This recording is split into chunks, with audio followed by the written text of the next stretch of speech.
Olá, bom dia. Bom dia. O Afeganistão vive mais um dia de violência e de cenas dramáticas.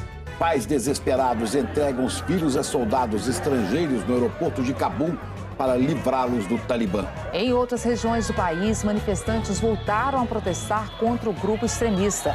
O Talibã reagiu e houve mortes. A Anvisa recomendou a aplicação de uma terceira dose da vacina Coronavac em idosos e pessoas com imunidade baixa.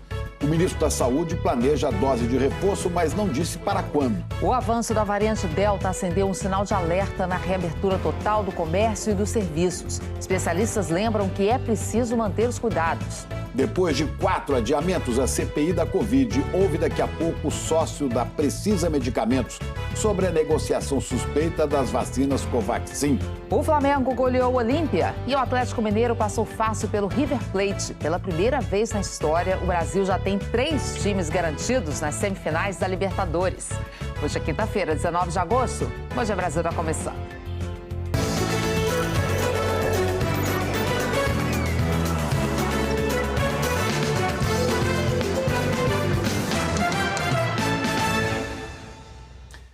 Cinco dias depois de tomar o poder no Afeganistão, o Talibã dá mostras de que a promessa de paz pode ter ficado apenas no discurso, hein, Ana? Há relatos já de vários mortos durante um protesto.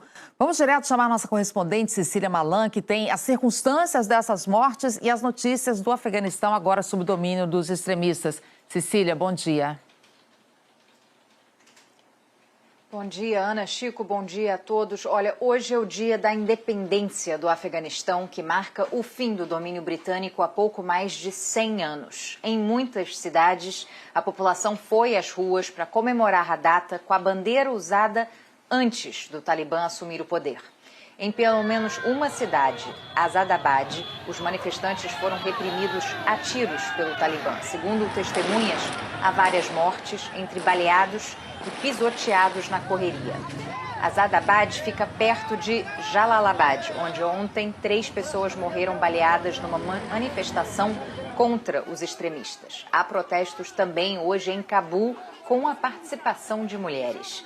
Desde que tomaram o poder no domingo, os talibãs vêm substituindo a bandeira nacional de 3 cores pela bandeira do grupo extremista, toda branca.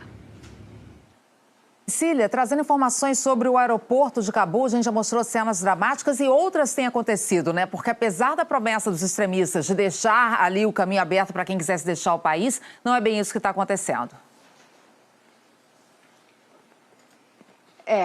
Ana, complicada a situação por lá. Testemunhas dizem que os talibãs estão permitindo apenas a passagem de estrangeiros e agredindo os afegãos que se dirigem ao aeroporto. Os talibãs agora controlam quase todos os postos de patrulha da capital.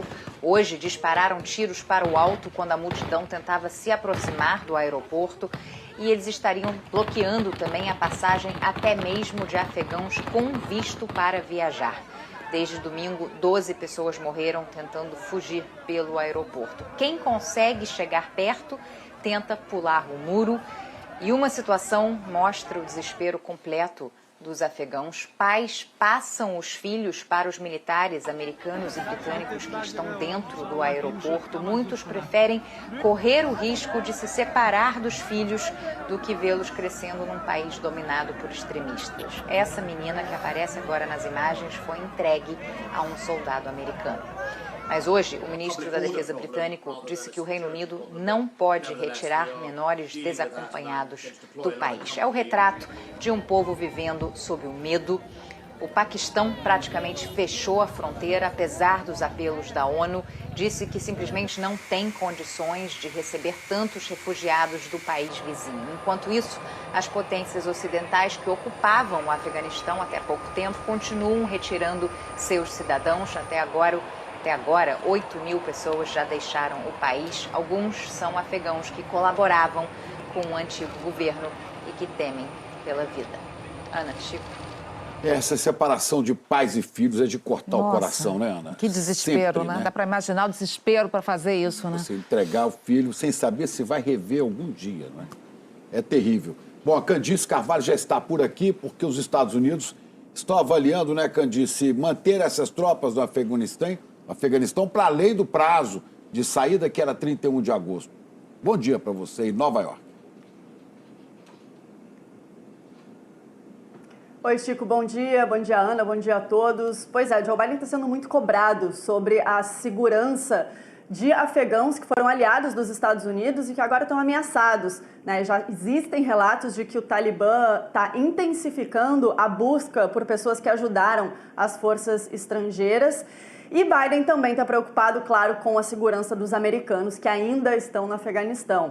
O presidente americano disse que quer todos os cidadãos americanos fora do Afeganistão, mesmo que isso signifique estender a permanência das tropas. Joe Biden está sendo ainda muito criticado, mais criticado ainda, por ter dito que não teria como retirar as tropas americanas sem criar uma situação caótica. O secretário de Defesa do Reino Unido disse que a tomada de poder pelo Talibã dá a impressão de que o Ocidente é fraco, já que a segurança do país estava nas mãos dos Estados Unidos e também de outras forças ocidentais. O presidente da Alemanha disse que as imagens de desespero dos afegãos tentando deixar o país é uma vergonha para o Ocidente, e o chefe da diplomacia da União Europeia considerou que as consequências da tomada do Talibã são catastróficas. O primeiro-ministro da Itália disse que está organizando uma cúpula do G20 que... Tem essa cúpula do G20, então, que está organizada, que reúne as 20 maiores economias do mundo, só para abordar exatamente essa questão do Afeganistão. Temos informações aqui também de que o primeiro-ministro da Itália disse que está organizando essa cúpula. O Fundo Monetário Internacional suspendeu o acesso do Afeganistão a financiamentos, justamente pela falta de clareza do que vai ser o novo governo. Ana, e ontem um porta-voz dos talibãs sinalizou que não haverá um sistema democrático no país. Sem detalhar, ele disse que o governo vai ser regido por um conselho com base na lei islâmica, a Sharia, que o Talibã interpreta de forma distorcida, radical. O problema é esse, né? É tudo de acordo com as normas do Islã, mas você não sabe exatamente que interpretação estão dando a isso, né? Diante desse cenário de incerteza, as potências ocidentais também temem que o vácuo deixado pelas forças americanas favoreça o terrorismo pelo mundo e aproxime a Afeganistão de adversários como Rússia e China. Bem, vamos agora dar uma pausa nessa cobertura do Afeganistão. A gente vai atualizando as informações para você. Agora o nosso assunto é a vacinação contra a Covid-19. Para estimular a procura pela segunda dose, a Prefeitura do Rio vai permitir que quem tomou a primeira dose da AstraZeneca tome a Pfizer como segunda dose. Natália Castro, ao vivo, vai explicar aqui para a gente como é que vai ser isso. Natália, bom dia para você. Precisa de alguma autorização médica para fazer essa troca? Então, Ana, bom dia para você, Chico também. Seguinte, não precisa. De acordo com a Secretaria Municipal de Saúde aqui da capital, não é necessário um comprovante, por exemplo, médico, para fazer essa alteração. A Prefeitura, então, está autorizando a partir de agora a troca. Quem fez, então, a primeira dose com a AstraZeneca pode tomar a Pfizer na segunda dose para completar o esquema de imunização. A Prefeitura diz que o objetivo é aumentar a procura pela segunda dose, já que aqui na capital quase 100 mil pessoas não voltaram aos postos para completar o esquema vacinal. Na terça-feira, o estado do Rio já tinha autorizado essa troca de AstraZeneca para Pfizer, mas só em casos de falta de doses do imunizante produzido pela Fiocruz. Já na próxima segunda-feira, o Comitê Científico da Prefeitura vai discutir a redução do intervalo entre doses da Pfizer, que hoje é de 90 dias, para 21 dias. Medida já adotada em outros estados. O governo de São Paulo já disse que vai começar a aplicar a segunda dose da Pfizer nesse intervalo menor, assim que receber mais doses do governo federal. E o Ministério da Saúde também já considera a redução do intervalo entre doses a partir de setembro. Ana, Chico. Obrigado, Natália. E uma novidade, a Anvisa recomendou que o Ministério da Saúde avalie a possibilidade de dar uma dose de reforço para idosos e pessoas com baixa imunidade, mas apenas os que tomaram a vacina Coronavac. Vamos a Brasília falar com o Heraldo, porque a terceira dose está em debate exatamente no momento em que a gente vê avanço da variante Delta, né, Heraldo? Bom dia. É um alerta que exige mobilização. Bom dia, Chico, Ana Paula. Bom dia especialmente a você que está sempre conosco aqui.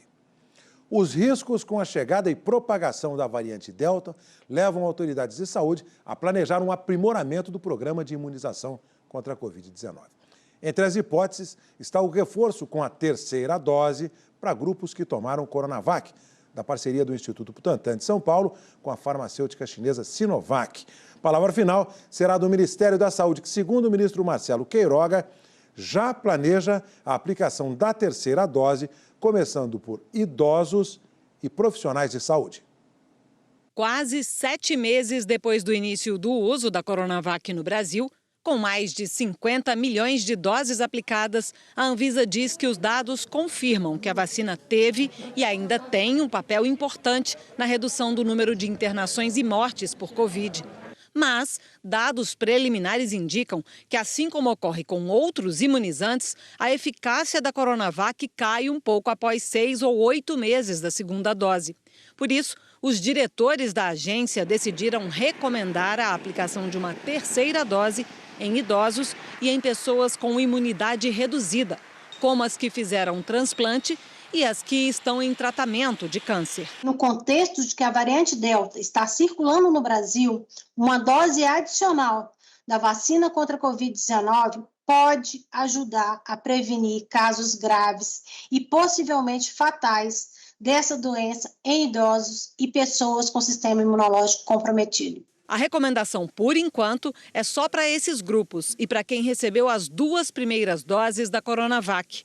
A decisão será do Ministério da Saúde, mas essa dose de reforço poderá ser de uma vacina diferente, como a Pfizer ou AstraZeneca.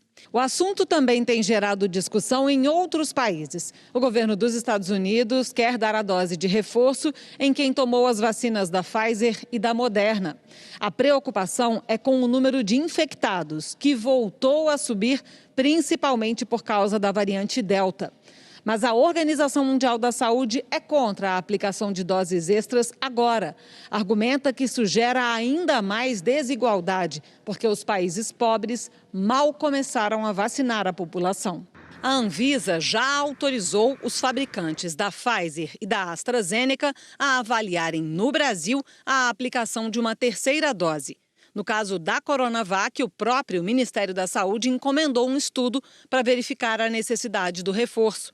E, nesse caso, a ideia é vacinar primeiro os profissionais de saúde e idosos. O ministro disse que ainda não sabe quando isso vai acontecer. Nós sabemos, como profissionais de saúde, que pessoas que tomaram 2 doses de vacina, eles podem adoecer com a Covid-19, inclusive em formas graves da doença. Mas se nós compararmos os que se vacinaram com 2 doses e aqueles que não se vacinaram, o benefício da vacinação é inconteste. Esta infectologista aprova a iniciativa. É uma medida de saúde pública bastante adequada e, mais do que adequada, oportuna. No Chile e no Uruguai, a vacinação da terceira dose de Coronavac já começou a ser aplicada. Ontem, por unanimidade, os diretores da Anvisa rejeitaram o pedido do Butantan para aplicar a Coronavac em crianças e adolescentes. A agência avaliou que os fabricantes têm que produzir mais estudos sobre a eficácia e segurança do imunizante nessa faixa etária.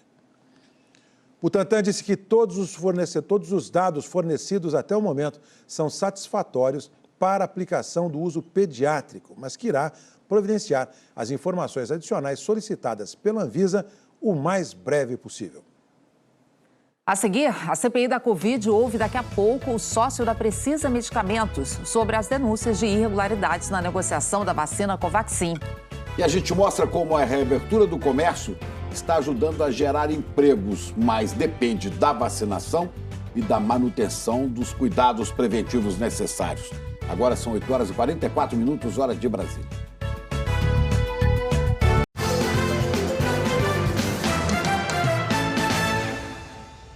O fim dos limites de horários e ocupação do comércio e dos serviços, como bares e restaurantes em São Paulo, já começou a dar resultados, porque alguns segmentos estão até anunciando a abertura de novas vagas.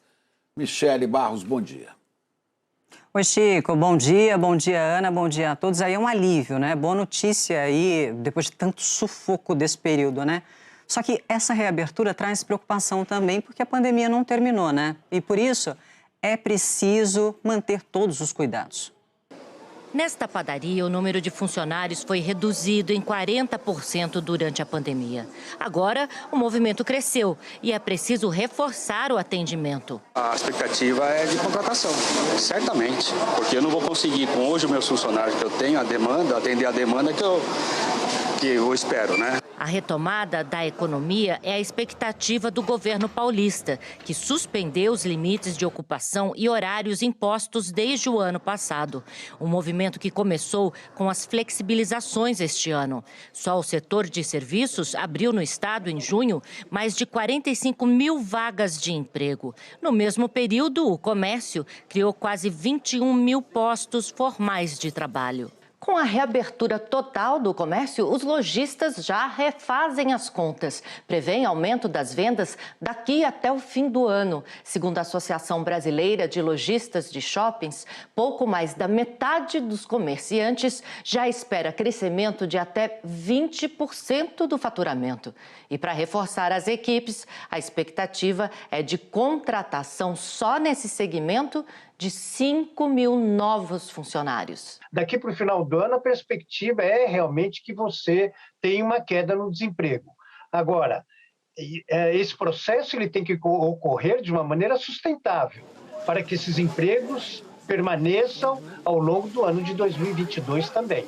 O crescimento sustentável da economia está diretamente ligado ao controle da pandemia no Brasil. Levantamento feito pelo Sistema de Monitoramento da USP e da Unifesp mostra que a variante Delta, responsável pelo aumento de casos de Covid no Rio de Janeiro, deve fazer o mesmo em São Paulo nas próximas semanas. Segundo a Organização Pan-Americana de Saúde, o número de casos de Delta aumentou 74% só no último mês aqui no Brasil. Com a pandemia ainda longe do controle, a reabertura exige todos os protocolos sanitários e cuidados, como o uso de máscaras, a higiene das mãos e objetos e o distanciamento entre as pessoas. Se as pessoas entenderem que estamos passando por um liberou geral, que não precisa mais tomar cuidados, infelizmente, a gente pode ver o número de casos e o número de internações voltar a crescer no Brasil. E falando desses protocolos, né, aqui no estado de São Paulo, o uso de máscaras continua sendo obrigatório até o fim do ano e pode ser prorrogado. A multa para quem for flagrado sem a proteção é de R$ 550. Para o estabelecimento é de pouco mais de R$ 5 mil por pessoa sem a máscara. Chico, Ana. Tá certo. Obrigada, viu, Michele? Até já. Vamos ver como é que está a vacinação no país? Números levantados pelo consórcio de veículos de imprensa. Em 24 horas, mais 1.158.000 pessoas receberam a primeira dose. Temos, então, no total, mais de 118.800.000 com a primeira dose, pouco acima de 56% da população. E em 24 horas também, mais de 876.000 receberam a segunda dose ou a vacina em dose única. Então, agora são mais de 52.400.000 totalmente imunizados, dá pouco mais, a quase 25% da população. Vamos agora aos números da pandemia. Nas últimas 24 horas foram 985 mortes, 41.017 novos casos. Desde o início, 571.703 vidas perdidas para a Covid-19. Total de casos se aproxima dos 20 milhões e meio. E o Brasil registrou, em média, por dia, 813 mortes nos últimos 7 dias, 8% a menos do que há 2 semanas. E a média de novos casos é essa aqui, está em 29.864 por dia, redução de 8% na comparação com 2 semanas atrás. E a CPI da Covid vai ouvir agora de manhã, afinal, o sócio da Precisa Medicamentos, o Francisco Maximiano, que teve vários adiamentos em seu depoimento. A empresa está no centro das investigações sobre a negociação da vacina indiana Covaxin. As irregularidades que envolvem a Precisa foram denunciadas, né, Heraldo, pelos irmãos Miranda, naquele depoimento aí na CPI. Que são alguns dos personagens, Chico, alguns dos personagens nessa história. Luiz Miranda é deputado federal pelo Democratas do Distrito Federal. O irmão dele, Luiz Ricardo Miranda, é servidor público no Ministério da Saúde. O parlamentar disse à CPI ter contado ao presidente Jair Bolsonaro sobre indícios de irregularidades na negociação com a Precisa Medicamentos. O depoimento do sócio da empresa foi adiado 4 vezes por vários motivos. A repórter Giovana Teles está no Senado, na CPI, tem as informações. Bom dia, Giovana. Bom dia, Heraldo. Bom dia a todos. Desde junho, a CPI tenta ouvir Francisco Maximiano. Ele ainda recorreu ao STF para tentar evitar a vinda dele hoje aqui para prestar depoimento à CPI, mas a ministra Rosa Weber negou o recurso. Francisco Maximiano ainda não chegou aqui ao Senado, está sendo aguardado. A Precisa Medicamentos era intermediária junto ao Ministério da Saúde do laboratório indiano Bharat Biotech, fabricante da vacina Covaxin. Pelo contrato, a Covaxin seria a vacina mais cara que o governo brasileiro pagaria. Mas depois de várias denúncias de irregularidades, o contrato foi encerrado. A CPI quer saber se houve fraude no contrato, se houve pressão para a liberação da Covaxin, apesar de irregularidades na documentação, se políticos atuaram para isso e se haveria pagamento ilícito a uma empresa indicada pela Precisa que receberia fora do contrato 45 milhões de dólares. Heraldo. Giovana Teles e a sessão plenária da CPI que começa já no Senado. As suspeitas de irregularidade no contrato para a compra da Covaxin também já foram foco do depoimento de ontem, do advogado da Precisa Medicamentos, Túlio Silveira. Ele obteve no Supremo Tribunal Federal um habeas corpus e teve reconhecido o direito de não se autoincriminar. Por ter deixado de responder a perguntas e ficar calado durante o depoimento, o relator da CPI, senador Renan Calheiros, do MDB de Alagoas, disse que trocou a condição do advogado Túlio de testemunha para a de investigado. Ainda segundo o relator da CPI, quem passa também a condição de investigado na CPI é o líder do governo na Câmara, deputado Ricardo Barros, progressistas do Paraná. O depoimento dele, que recorreu à Suprema Corte para estar na CPI depondo, foi interrompido na semana passada. A investigação apura suspeita de irregularidade no contrato de compra da vacina Covaxin. O deputado Ricardo Barros nega qualquer participação nas negociações. Veja depois do intervalo, ocupações irregulares em áreas de tráfico e milícia têm contribuído para um aumento dos incêndios florestais no estado do Rio. O Haiti é atingido por novos tremores de terra em regiões já destruídas pelo terremoto do fim de semana. A gente mostra já, agora às 8h56, hora de Brasília.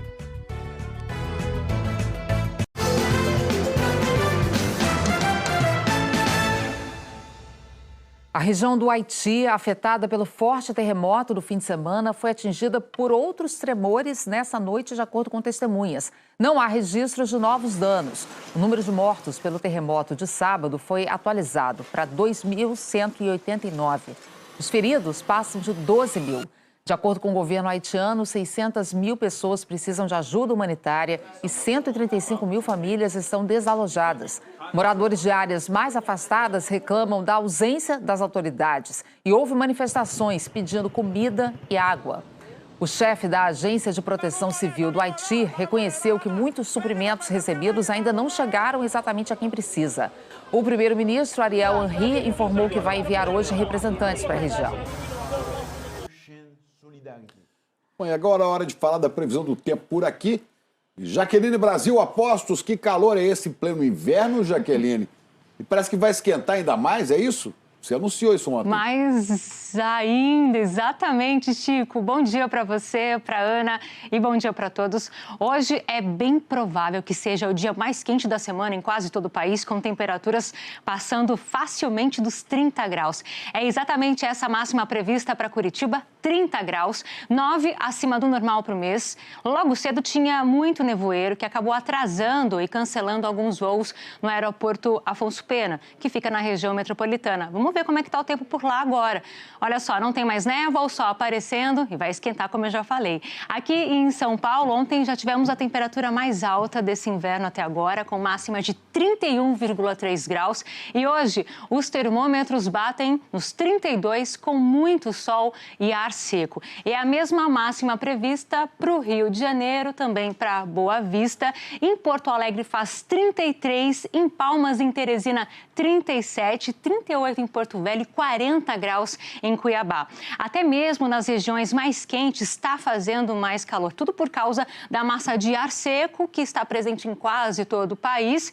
Previsão de chuva hoje só para 3 áreas, do Acre até a divisa do Pará com o Maranhão. Chove também no leste nordestino. Em Salvador, teve até arco-íris e pode chover a qualquer hora, mas claro, com sol, né? Máxima de 27 graus. E chove também no sul gaúcho. E só no fim do dia, tá? O responsável é uma frente fria que vai virar o tempo na região sul, entre amanhã e o fim de semana, provocando chuva no Rio Grande do Sul e queda de temperatura. Mas no centro-oeste, aqui no sudeste, em grande parte do país, não muda nada. O bloqueio atmosférico que avançou por grande parte do país vai impedir a aproximação da frente fria. Em Porto Alegre, a temperatura despenca de 33 graus para 19 no sábado. Aqui em São Paulo, o calorão continua nos próximos dias e no Rio também. Não será um Rio 40 graus, mas os termômetros chegam aos 33 no fim de semana. Chico, Ana. Obrigada, Jaqueline. Obrigada também por essa imagem do Rio, sempre lindo. Lindo, porém com problemas, né? O estado do Rio tem registrado mais incêndios florestais este ano. Além dos balões, as ocupações irregulares em áreas dominadas pelo tráfico ou pela milícia têm contribuído para esse aumento. Os bombeiros estão tendo cada vez mais trabalho. De 1º de janeiro até o dia 12 de agosto deste ano, o estado do Rio registrou mais de 9.600 casos de incêndio em vegetação. É quase 9% a mais que no mesmo período do ano passado. Nenhuma das maiores florestas urbanas do país tem escapado. Este é o Parque Estadual da Pedra Branca, com mais de 12.500 hectares de Mata Atlântica preservada na zona oeste do Rio. O parque foi atingido por incêndios pelo menos 2 vezes, só na semana passada. As chamas eram tão altas que iluminaram a noite. A ameaça muitas vezes vem do céu. O hábito criminoso de soltar balões aumenta ainda mais o risco de fogo na vegetação seca. Só nos últimos dias foram vários flagrantes assim no Rio de Janeiro. Como esse, que provocou um incêndio na Pedra da Gávea, ponto turístico da cidade. E este outro, que quase causou um acidente numa área cheia de prédios, na zona sul do Rio. Caramba, que absurdo isso aqui, ó. Meu terraço aqui, um balão imenso caindo aqui, cara. Mas os balões não são o único inimigo. As ocupações irregulares em áreas dominadas pelo tráfico ou pela milícia têm contribuído cada vez mais para esse aumento de casos. São áreas invadidas que muitas vezes nem os bombeiros conseguem acessar. Nessa semana, traficantes chegaram a impedir que combatentes apagassem um incêndio na zona oeste da cidade. É que os criminosos usam as queimadas para limpar áreas de mata e depois erguer construções irregulares. Eu liguei para o corpo de bombeiro, eles não vêm, mandam vídeos de moradores compartilhando, pedindo socorro. A gente precisa efetivamente, por parte do poder público, nas diferentes escalas, esferas, uma ação articulada, sistemática, dura, para inibir esse tipo de ocupação, esse tipo de ação em cima daquilo que sobrou. Porque muito daquilo que existia já foi completamente consumido pela ocupação urbana desordenada. Cada vez que um foco se apaga, outro aparece. Só no estado do Rio, são em média 43 incêndios florestais por dia. Este bombeiro voluntário chorou ao registrar mais um flagrante. Cheio de combustível aqui em volta, olha o risco que essa mata tem de pegar fogo e a gente perder mais ainda uma parte do nosso meio ambiente, pessoal. O Instituto Estadual do Ambiente disse que atende às ocorrências de incêndios florestais em conjunto com os bombeiros e que faz monitoramento e controle dos pontos quentes divulgados pelo Instituto Nacional de Pesquisas Espaciais, o INPE. Sobre o Parque Estadual da Pedra Branca, o INEA informou que fiscaliza a região para combater construções irregulares, mas que a fiscalização no entorno das unidades de conservação é de responsabilidade da Prefeitura. A Prefeitura do Rio disse que tem atuado de forma rigorosa para combater os crimes ambientais. E as alterações climáticas, o tempo seco, provocando incêndios também em outros países. O incêndio florestal, por exemplo, está fora de controle No leste da Bolívia, os bombeiros concentram combate às chamas durante a noite e a madrugada, que é por causa das altas temperaturas que ocorrem durante o dia. O governo da Bolívia acredita que a maioria dos focos de incêndio foi provocada pela ação humana. Nos Estados Unidos, o segundo maior incêndio florestal da história da Califórnia, você vê aí, não foi ainda totalmente controlado. Esse incêndio foi batizado com o nome de Dixie e já dura mais de um mês. Destruiu 645 casas e pelo menos 130 estabelecimentos comerciais. A gente volta já já. Você vai ver daqui a pouco que o presidente do Supremo tem encontros com o presidente do Senado e com o ministro da Casa Civil. Em pauta a relação entre os três poderes depois dos ataques do presidente Bolsonaro. Agora são 9h07, hora de Brasília.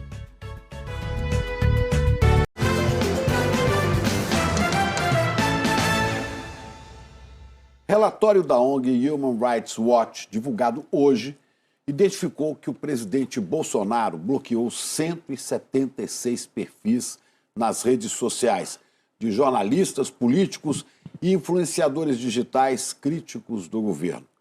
A ONG afirma que esse bloqueio de Bolsonaro viola a liberdade de expressão, o acesso à informação e a participação do debate público.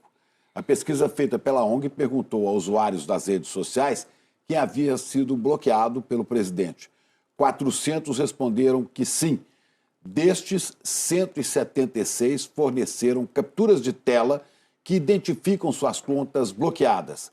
A Human Rights Watch verificou cada uma das imagens e não encontrou sinais de que tenham sido adulteradas. A ONG informou que solicitou à Secretaria de Comunicação da Presidência o número de pessoas bloqueadas por Bolsonaro nas redes sociais. Só que a Secretaria disse que não tinha informação porque ela não gerencia essas contas. E o dia ontem em Brasília foi de reuniões para tentar melhorar a relação entre os três poderes. Isso acontece, Heraldo, depois dos sucessivos ataques do presidente ao Supremo Tribunal Federal e ao sistema eleitoral. Ana Paula, há mobilizações em busca do entendimento. E nos três poderes da República. A própria letra da Constituição prescreve expressamente como indispensáveis independência e harmonia entre executivo, legislativo e judiciário. Há toda uma articulação para que se tenha um ambiente favorável a um novo convite da parte do presidente da Corte Suprema, ministro Luiz Fux, para que se reúnam com ele os presidentes da República, Jair Bolsonaro, da Câmara dos Deputados, Arthur Lira, e do Senado Federal, Rodrigo Pacheco. A foto divulgada pelo ministro da Casa Civil, Ciro Nogueira, foi essa. Ele e o presidente do Supremo, Luiz Fux, segurando a Constituição. O texto fala em consenso entre as instituições e harmonia entre os poderes. O encontro de meia hora foi ontem à noite no gabinete de Fux. Na saída, só uma frase. Vai retomar o diálogo, eu tenho certeza. O ministro Ciro Nogueira pediu que seja remarcada a reunião dos três poderes, cancelada no início do mês pelo presidente do Supremo, depois de seguidos ataques do presidente Bolsonaro a ministros aqui do STF. No sábado, o presidente chegou a ameaçar que entregaria ao Senado pedidos de impeachment de Luiz Roberto Barroso e Alexandre de Moraes.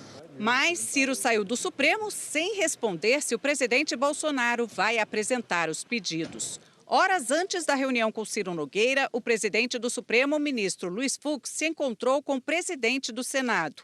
Rodrigo Pacheco também pediu para que seja reagendada a reunião entre os presidentes dos três poderes.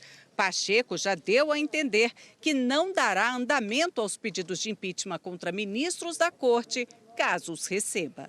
A democracia não pode ser questionada da forma como vem sendo questionada no país. Nós precisamos evitar o radicalismo, evitar o extremismo e darmos lugar ao diálogo que busque pacificar, que busque unir, não necessariamente concordar sempre, mas ter, sobretudo, esse respeito à divergência. O ministro Luiz Fux não deu garantia, mas disse antes do início da sessão do plenário que vai reavaliar a ideia. Apesar do cancelamento da reunião, o diálogo com os poderes nunca foi interrompido.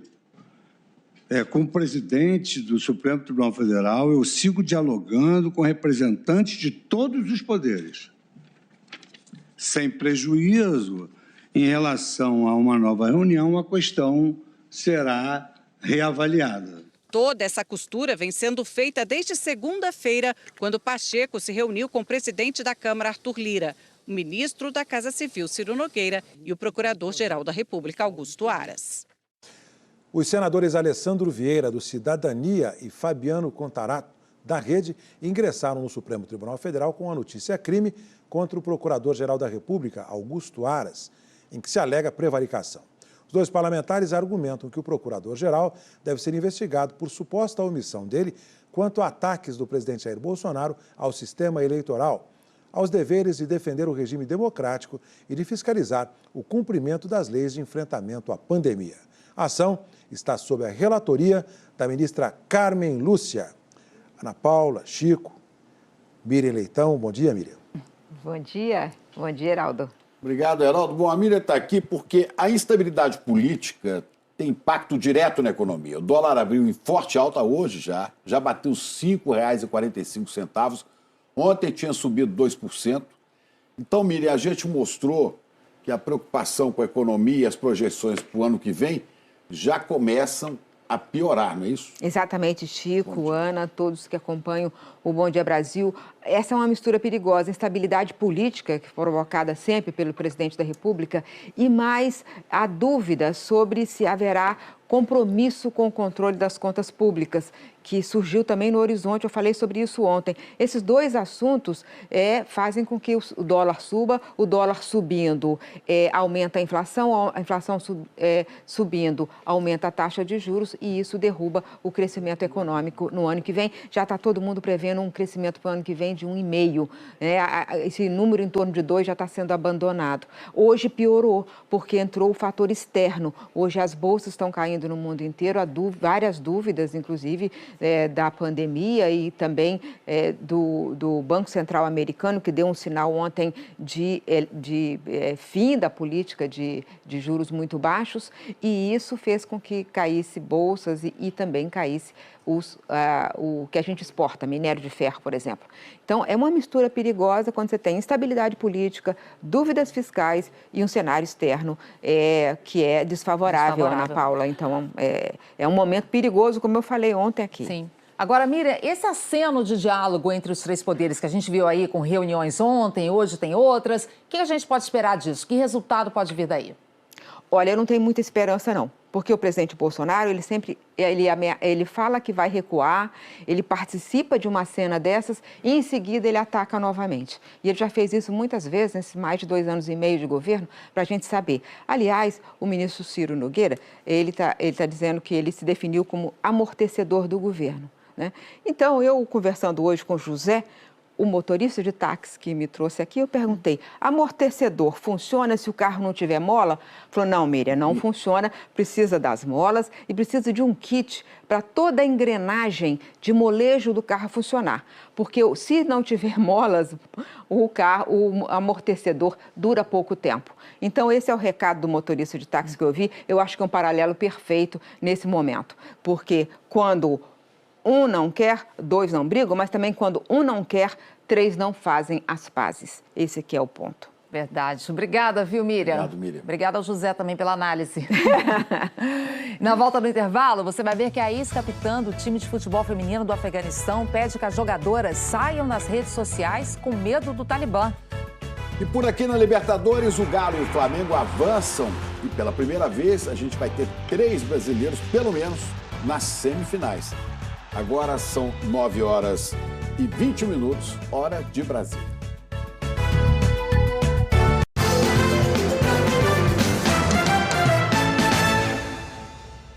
De volta já com Carol Barcelos para falar de mais 2 times brasileiros que se classificaram para a semifinal da Libertadores. Carol, bom dia. Bom dia, Ana. Ótimo dia, Chico. Lindo dia, ó, o galofone aqui a postos, está tudo lindo aí. Um bom dia para todo mundo. Pois é, alegria, vamos contar que alegria é essa do Chico, né? Flamengo e Atlético Mineiro avançaram muito bem, avançaram com moral. É a primeira vez que a Libertadores tem 3 times do mesmo país nas semifinais. Flamengo, Galo e Palmeiras, e essa lista pode aumentar. Na torcida aqui. Fluminense. Entre nessa, Ana Paula, ó. Mais um para fortalecer. O Fluminense vai buscar essa vaga hoje à noite. Vem, Flu. Vamos começar vendo a vitória do Galo, então? Porque foi uma vitória bonita, viu? 3-0 sobre o River Plate da Argentina. Já com esse golaço, o Hulk cruzou pro Zaratio. Olha só. Meio voleio, meio bicicleta, mas o que importa é que foi bonito demais, né, Chico? Depois o Hulk fez o dele, mais um gol bonito. Hulk e Zaratio trabalharam bem, né? Agora o do Zaratio foi ele meio de peixinho, né? De cabeça definida. Semifinal, Galo e Palmeiras. Agora, esse jogo marcou a volta do público ao Mineirão. 17 mil torcedores nas arquibancadas. Era obrigatório apresentar teste de Covid e usar máscara, mas não foi o que a gente viu, né? A aglomeração... Essa questão de público em jogo é sempre problemática. Eu tenho conversado até com médicos, com especialistas, com o doutor Miguel Nicoleles. Isso é um absurdo, tanto dentro quanto fora do campo. A alegria não pode ser encerrada com morte. E a máscara não está nem no lugar certo, né? Como a gente vê. Não, nem dentro, nem fora, né? E depois também os bares que deveriam fechar às 11 da noite acabaram estendendo, né? O jogo acabou 11h30 da noite, a gente vê muita movimentação ainda nos bares. E aí a gente entra naquele dilema, né? Assim, tá querendo aos poucos voltar o público, mas sem cuidado fica complicado. Por amor a essa torcida que eu critico o público em campo. Agora vamos ver como é que foi o outro classificado. O Flamengo goleou o Olímpia mais uma vez, né? Já tinha vencido o primeiro jogo por 4-1 no Paraguai e ontem fez 5-1. É aquele resultado acumulado de 9-2, dúvida nenhuma, vaga na semifinal garantida. Jogo no Mané Garrincha, em Brasília, com a presença de 11 mil torcedores. A goleada começou com Rodinei encontrando Gabigol na área. Agora, olha o cruzamento de primeira do Arrascaeta para o Bruno Henrique. 2-0. Recalde driblou bonito e fez aquele golzinho de honra do Olímpia no fim do primeiro tempo.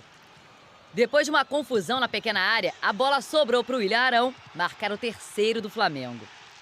Escanteio cobrado e o Salcedo marcou contra. 4-1. E quem abriu, fechou o placar. Teve mais um do Gabigol. Artilheiro da Libertadores com 10 gols. O adversário do Flamengo na semifinal será o vencedor do confronto de hoje à noite entre Fluminense e Barcelona de Guayaquil. Agora falando de Campeonato Brasileiro, o Grêmio venceu o Cuiabá, um jogo pendente da 5ª rodada do campeonato. Vamos ver como é que foi. O João Lucas derrubou o Alisson na área. Pênalti para o Grêmio. Borra vai para a cobrança. 1-0. Agora o Grêmio continua na penúltima colocação, a 4 pontos do Cuiabá, que é o primeiro time fora da zona de rebaixamento. Vê agora a Série B do Campeonato Brasileiro. Botafogo e Guarani se enfrentaram de olho no G4. Ficaram no empate que não foi bom para ninguém, viu? Vamos ver, o Botafogo até saiu na frente com o Rafael Navarro. Passou pelo goleiro, marcou 1-0. E aí o Guarani empatou com o Andrigo de cabeça. E o Vasco quase perdeu de virada para o Londrina. Marquinhos fez 1-0 Vasco, Marquinhos Gabriel. E Londrina empatou com o Marcelinho, que aproveitou o rebote. E o gol da virada veio de pênalti. Safira marcou para o Londrina. E o comitê organizador das Paralimpíadas confirmou há pouco o primeiro caso de Covid na Vila dos Atletas. É um funcionário. Já foram registrados 74 casos entre pessoas relacionadas aos Jogos, incluindo 2 brasileiros, não são atletas, são membros da delegação.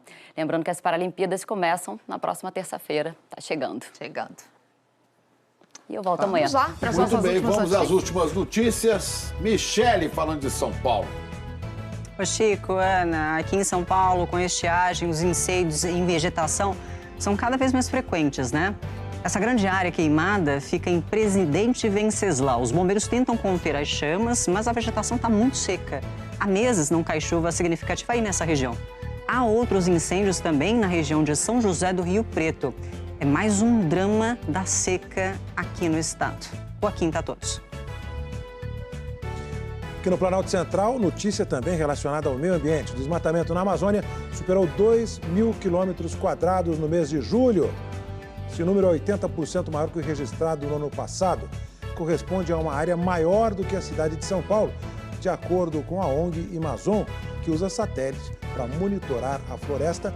A devastação acumulada nos últimos 12 meses atingiu a pior marca dos últimos 10 anos. Bom dia a todos.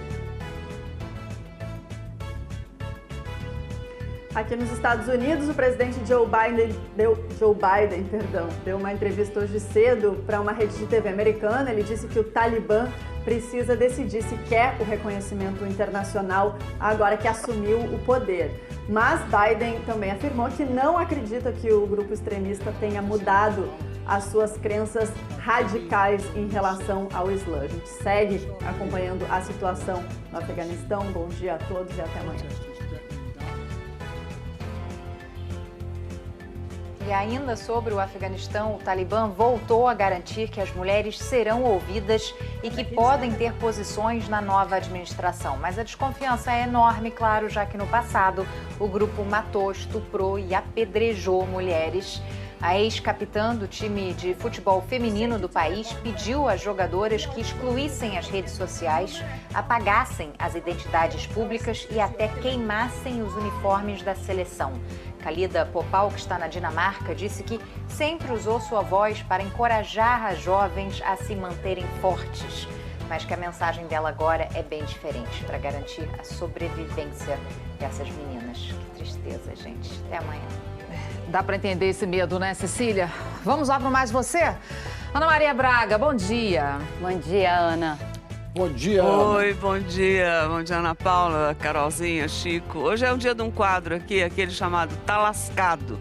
E quem vem no Tá Lascado, claro, é o Gil do Vigor. Dessa vez ele vai dar dicas preciosas para quem precisa sair do vermelho. Sabia que quase 70% das famílias brasileiras têm dívidas a pagar? E além das dicas, o Gil ainda vai responder as dúvidas do pessoal de casa. Quem quiser, inclusive, pode enviar perguntas para o nosso site. Ou pelas redes sociais, basta marcar a hashtag Mais Você. E na culinária, uma torta boa para o final de semana. Torta de biscoito recheada com creme de avelã, coberta de ganache de chocolate. Isso agora eu é acho maldade. Imperdível. Não dá nem vontade de esperar o fim de semana, Ana Maria. Ana, gostei da blusa, viu? Achei bonita. Pois é, o galo tá aí, né, Chico? Como eu amo você e tal, eu tenho que fazer essa homenagem. Obrigado pela homenagem. Que lindo, tá vocês bom. de casa, então, ficam com a Ana Maria, quase atleticana hoje. Ótimo dia e até amanhã. Um ótimo dia para todo mundo, a gente se vê amanhã. Bom, um abraço para toda a torcida, todas as torcidas brasileiras e que se cuidem para evitar o crescimento da pandemia. Uma ótima quinta para você, a gente volta amanhã.